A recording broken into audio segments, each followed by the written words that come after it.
ProTune, le mode utilisé par les professionnels de l'image, et vous allez comprendre ici pourquoi. On commence avec une image filmée en mode normal, c'est-à-dire en ProTune Off. C'est le mode que vous avez lorsque vous allumez votre GoPro pour la première fois, le mode utilisé par les débutants en général. On voit que l'image est contrastée, colorée et relativement nette. Ici, la même chose en mode ProTune. On voit que l'image paraît moins nette et plus fade. C'est ce qu'on appelle un profil de couleur neutre. Ici, l'image a besoin d'être traitée. On peut dire même que le clip a plus de nuances et on va pouvoir nous-mêmes choisir par la suite nos réglages et nos couleurs en post-production. Ici, je pars de mon clip filmé en mode ProTune et regardez bien, j'ajoute progressivement l'image traitée. J'ai un peu forcé le trait, mais j'aime bien les images contrastées et colorées. Finalement, sur la gauche, j'ajoute le clip filmé en mode normal. Et pour le coup, c'est celui-ci qui nous paraît plus fade. On voit sur le clip ProTune retravaillé que la neige est plus jolie. Et on a tout autant de détails. On va voir maintenant comment obtenir ce résultat. Pour ceux qui montent sur Final Cut, iMovie, etc., vous pouvez suivre le lien vers la partie 2 de ce tuto. Pour les autres, pas de prise de tête, on va faire ça facile avec l'application GoPro Studio que vous pouvez trouver gratuitement sur le site de GoPro. Alors, je vais faire Import New File ici. Je sélectionne ensuite mon fichier et je vais pouvoir faire Open. Ou deuxième solution, plus simple, je fais un glisser-déposer dans la zone Import New File.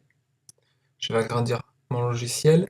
Je sélectionne donc mon clip, c'est bien un clip ProTune. On voit donc les couleurs fades.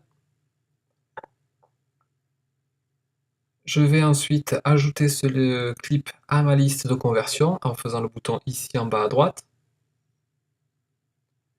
Le fichier apparaît donc dans ma liste de conversion. Je vais pouvoir cliquer sur le bouton Convert et la conversion va débuter. Je vais ensuite procéder à l'étape numéro 2. Voilà, ça, je vais le dégager.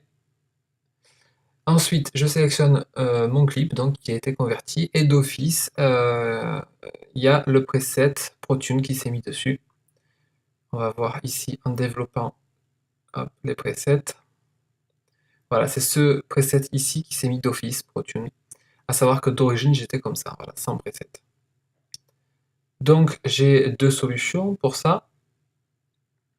Je vais pouvoir ici agir sur les tirettes directement, exposition, contraste. Ici, sharpness, donc c'est la netteté de l'image. Et au-dessus, la saturation. Donc ici, je peux régler à mon goût l'image. Donc c'est dans l'onglet image. Là, je sélectionne donc un clip ProTune, un preset, pardon, ProTune, et je peux quand même bouger les tirettes, exposition, contraste, netteté et saturation pour faire une image à mon goût aussi. Et donc, une fois que j'ai obtenu l'image que je veux, je vais pouvoir exporter mon clip en faisant ici export ou en faisant un glisser-déposer sur ma timeline.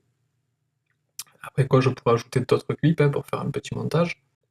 Une fois le travail terminé, donc, je vais cliquer sur export ici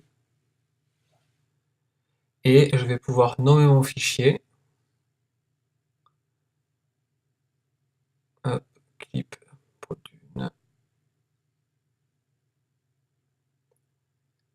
Je vais pouvoir faire mes réglages de qualité. Ici, je vais rester sur 1080 et faire export ensuite. Et j'aurai mon fichier. Bon, tout ça pourquoi ProTune, c'est fantastique pour maîtriser les couleurs, surtout pour faire correspondre les couleurs d'un plan aux couleurs du plan suivant. Si vous êtes capable de maîtriser ça, au final, je vous recommande quand même vivement de vous pencher sur un logiciel comme Final Cut ou Premiere. Ça sera quand même bien plus intéressant. Voilà!